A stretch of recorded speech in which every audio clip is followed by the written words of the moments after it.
โอเคก็ต้องขอกล่าวสบายดีทางทุกท่านเนื้อสมารินสกายวอร์ในเซิร์ฟเวอร์ของฮาร์พิกเซล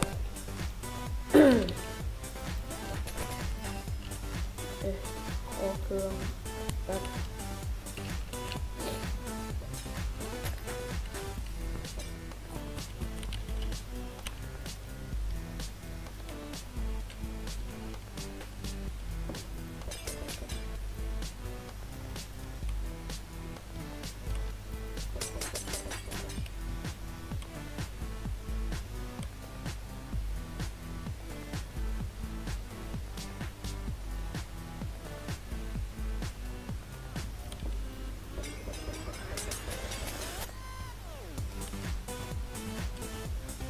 อันเบรก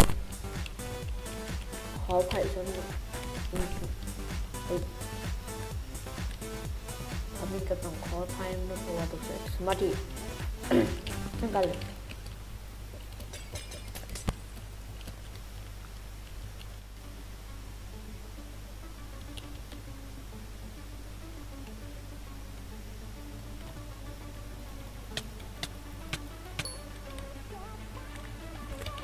ใจสำหรับเครื่องเนอร์ป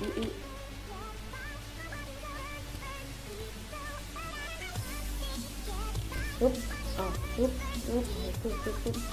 แต้มโอเคได้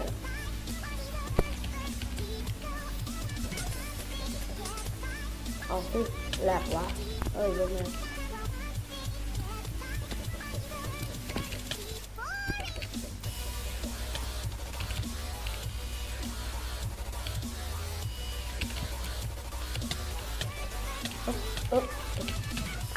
2 คน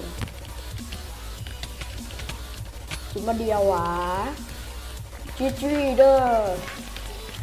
โอเคทำให้ว่าคลิปนี้อย่าลืมกดไลค์ถ้าอยากเป็นฟังต้องกดแชร์ถ้าว่าก็ไลค์อย่าลืมกด subscribe ให้ด้วยเรื่องมือสบายดีบ๊ายบาย